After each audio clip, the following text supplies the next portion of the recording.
मस्जिद भी आपके यहाँ होगी, मोहल्ले में मस्जिद है? आपसे पूछ रहा, मस्जिद है ना?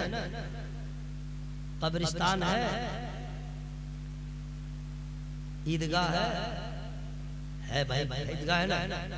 आप लोग को तो फख्र के साथ कहना चाहिए, निसार अहमद रज़वी, होश के नाखून लो, जहाँ नबी का गुलाम होगा वहाँ मस्जिद होगी, जहाँ मुसलमान होगा वहाँ कब्रिस्तान होगा, जहाँ मुसलमान होगा वहाँ ईदगाह होगी।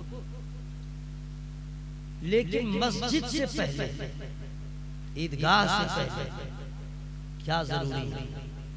मैं आपसे आप तक मैं पहुंचूंगा, बता दूंगा। अहले अकीदत का मजमा लगा हुआ है, पैकर खलासो वफा तर्जमाने मसलके इमाम मोहम्मद रजा हज़रत अल्लामा अब्दुल दय्यान साहब। अल्लाह ताला जिससे चाहता है दीन का काम ले लेता है। हर मुसलमान चाहता है कि मैं नेक काम करूं, लेकिन कर नहीं पाता। और जिससे अल्लाह ताला काम लेना चाहता है, पैसा रहे न रहे, दौलत रहे न रहे, एक जुनून उसके अंदर रहता है। लोग सोते हैं, लेकिन ऐसे जुनून वाले लोग रातों को सोचते हैं कल क्या होगा, ये काम कैसे होगा। कौन ऐसा आदमी है जो दर्द में मुब्तला नहीं? लेडीज हो जाती है। औरतों की बात कीजिए तो दर्द का तो भंडार है। कमर में दर्द, घुटने में दर्द, दिमाग में दर्द, हाथ में दर्द, मसाला पीछे तो दर्द, कपड़ा पीछे तो दर्द, ज्यादा बैठे तो दर्द, दर्द ही दर्द। अब आइए मर्दों में आइए, 40 पार दर्द ही दर्द, 40 एज है मुकम्मल, फिर उसके बाद दर्द स्टार्ट। जैसे बंगला में कहते हैं बैठा बैठा, और इसका कहते हैं उड़िया में दर्द, बोथा बोथा ज़बान है, बोथा। 40 उम्र होने के बाद मर्दों में भी शुरू हो जाता है घुटने का दर्द, कमर का दर्द, दिमाग का दर्द, हार्ट प्रॉब्लम, यहाँ दर्द। नौजवानों को भी दर्द होता है, लेकिन जवानी के घमंड में एहसास नहीं करता। इतना गुरूर है उसको जवानी पे, जबकि रियल ये है, हुए नामवर बेनिशान कैसे कैसे, ज़मीं खा गई नौजवान कैसे। आज का नौजवान है जो अपने जवानी पे घमंड करता है, अभी तो मैं जवान हूँ, लगे हिमालय पहाड़ को चीर देगा और नहर, दूध की नहर निकाल देगा। लेकिन हकीकत तो यह है कि किसी लायक नहीं। हकीकत तो यह है कि ये किसी लायक ही नहीं है। कोई भी ऐसा नहीं है जिसके बॉडी में दर्द न हो। किसी के पास थोड़ा है, किसी के पास ज्यादा है।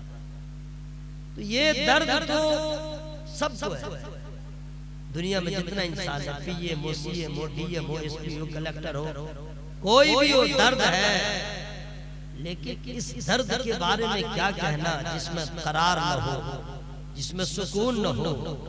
अल्लाह करे हर मुसलमान को अल्लाह ताला दीन का दर्द दे दे, अल्लाह ताला सबको मसलक का दर्द दे दे, अल्लाह ताला सबों को मजहब का दर्द दे दे। वो दर्द ऐसा है कि जब सीने में भूख सी उठेगी तो उस दर्द की वजह से बॉडी का भी दर्द खत्म होगा, कब्र का भी अजाब खत्म होगा, हश्र का भी अजाब। ये करम की बात है जनाब, ये करम की बात है। मैं आपसे गुफ्तगू करूंगा, माएँ बहनें जितनी हैं सब सुन लें। मैं छोटा आदमी हूँ, लेकिन करम बड़े पीर सरकार का है, गुलाम सरकार ताज शरीया हूँ।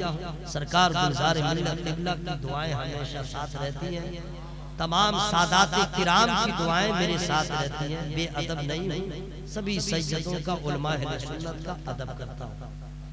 किसी न किसी की दुआ लग जाती है। मैं आप तक पहुँचने की कोशिश कर रहा हूँ। ये जितने लोग बैठे हुए हैं, इतने ही नहीं, और जो लोग नहीं आए हैं इलाके में, पूरे भारत की मैं बात बता रहा हूँ, गाँव गाँव की मैं बात बता रहा हूँ।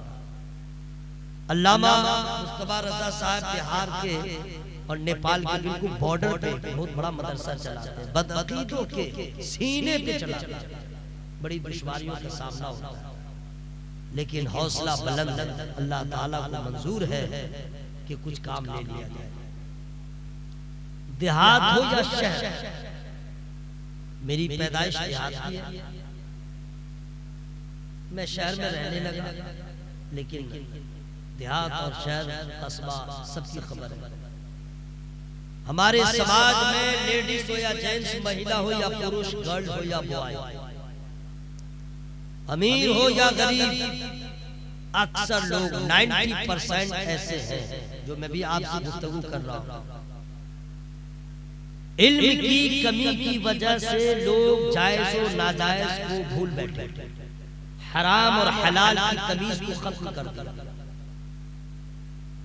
जायज क्या है, नाजायज क्या है, हलाल क्या है, हराम क्या है, कुछ भी फर्क नहीं पड़ता। ये वीडियोग्राफी के बारे में जिन लोगों ने अपनी तहकीक पेश करके कहा कि जायज है, उसके जिम्मेदार वो है, लेकिन हमारा मरकज बरेली है, हमारा मरकज बरेली है, वहां का फतवा फाइनल है कि बगैर गुज़रे शरई ये सब नाजायज है। आज ये यूट्यूब एकान चिलान के चक्कर में ये नई बिदअत जो आई है, वो लोग किसी आलिम से, मुफ्ती साहब से मसला पूछें कि हम इस तरह फोटोग्राफर का काम करते हैं, उलमाए किराम की तस्वीर लेते हैं, यूट्यूब पे डालते हैं, फिर कमाई होती है, ये सब जायज है कि नाजायज है? लेकिन फतवा लीजिएगा तो बरेलवी मुफ्ती से लीजिएगा, जो आला हज़रत के फतवा रज़विया को सामने रख के फतवा दिया। क्या है? इल्म नहीं है, पैसा पैसा पैसा। इल्म की कमी का यह आलम है। आप लोग मेरे भाई हैं, मेरे बुजुर्ग हैं, मैं आपके तर्ज नहीं कर रहा हूँ, बस बेदार करने की कोशिश कर रहा हूँ। कितने लोग हैं जिनको सना याद है, कितने लोग हैं जिनको कुरान शरीफ की 20 सूरा याद है, कितने लोग हैं जिनको खाने से पहले की दुआ याद है, खाने के बाद की दुआ याद है। अम्मा साहब तुम लोग भी सुनो, कितने लोग हैं जिनको गुस्ल के फराइज मालूम है, कितने लोग हैं जिनको वजू के फराइज मालूम है, कितने लोग हैं जिनको नमाज के फराइज मालूम है, कितने लोग हैं जिनको जनाजा की दुआ याद है और जनाजा पढ़ने का तरीका मालूम है।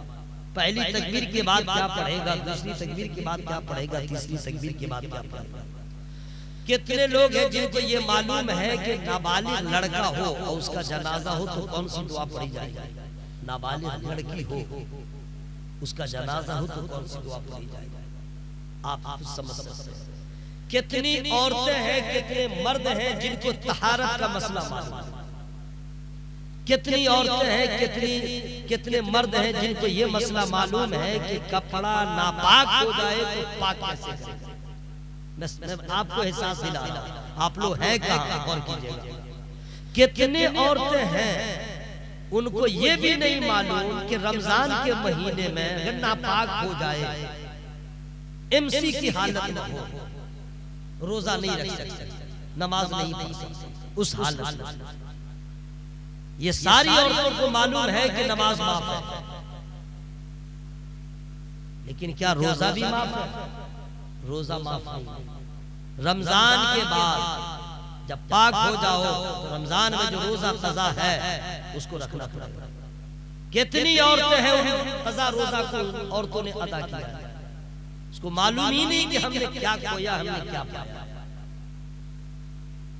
हज़रात आपको ये नहीं मालूम कि अल्लाह ताला ने हमें पैदा क्यों किया, आपको ये नहीं मालूम कि हम जिंदा हैं क्यों, मरेंगे क्यों, आपको ये नहीं मालूम है कि मरने के बाद क्या होगा, आपको ये नहीं मालूम कि हश्र के मैदान में क्या होगा, आपको ये नहीं मालूम है कि हश्र का मैदान कहाँ बपा होगा, वहां का मंजर क्या होगा, वहां होगा क्या, आपको ये नहीं मालूम जन्नत कैसी है, जहन्नम कैसा है, आपको कुछ भी नहीं मालूम। आपसे मैं पूछना चाहता हूं, एक मल्लाह को ये मालूम है कि तालाब से मछली का शिकार कैसे करना। एक मल्लाह को मालूम है कि समुद्र की तह में जाकर मछली को कैसे निकालना। एक दर्जी को मालूम है कि पैंट कैसे सीना है, शर्ट कैसे सीना है। एक ताजिर को मालूम है कि कौन सा कपड़ा हम कैसे बेचेंगे, किसमें मुनाफा करना है, क्या है। एक डॉक्टर को मालूम है कि किस मर्ज की कौन सी दवा है। अगर नहीं मालूम है तो डॉक्टर पढ़ लेता है। हज़रात, मैं आपसे कहना चाहता हूं कि डॉक्टर को मालूम है, मल्लाह को मालूम है, एक दर्जी को मालूम है कि कपड़ा हम कैसे सिलेंगे। मुसलमान उसी को कहते हैं जो पक्का सच्चा मुसलमान होगा। उसे ये कोई कहेगा नहीं अजान कैसे दी जाती है, सना किसको कहते हैं, फराइज नमाज किसको कहते हैं, फराइज वजू किसको कहते हैं, फराइज गुस्ल कहते हैं किसको। अरे मुसलमान जो होगा उसे कोई कहेगा नहीं अजान कैसे दी जाती है बताओ। बल्कि मुसलमान का शान यह है कि शेर के बच्चे को चिंगारना नहीं सिखाया जाता, समंदर की मछलियों के बच्चों को तैरना नहीं सिखाया जाता। जो नबी का गुलाम होगा उसे ये बताया नहीं जाएगा अजान किसको कहते हैं, नमाज किसको कहते हैं, मज़हब किसको कहते हैं। नबी का हर गुलाम जानेगा अजान का वक्त होगा, अजान देगा, नमाज का वक्त होगा। तकबीर, नारे रिसालत, मसलके आला हज़रत फैज़ान हुजूर गौसे फैज़ान सरकार हुजूर मुजाहिद। हज़रात, आज आप लोगों की वजह से हमारा मजहब बदनाम हो रहा है। अगर कोई आपसे बालेसर स्टेशन के प्लेटफॉर्म नंबर 2 पे कोई गैर मुस्लिम कह दे मुसलमानों, कहिएगा यस अजान दो, बस इतना कह दे अजान दो। आप अजान न दे पाएंगे, कितनी रुसवाई होगी, कितनी रुसवाई होगी। नमाज तो भी रहने दीजिए, सिर्फ अजान, कितनी रुसवाई होगी। आज भी गैर मुस्लिम जानते हैं कि जो मुसलमान है वो अजान और नमाज के बारे में जानता है। आज से 25 साल पहले, 26 साल पहले अल्लामा अब्दुल दयान साहब जब कलकत्ता में हावड़ा पुल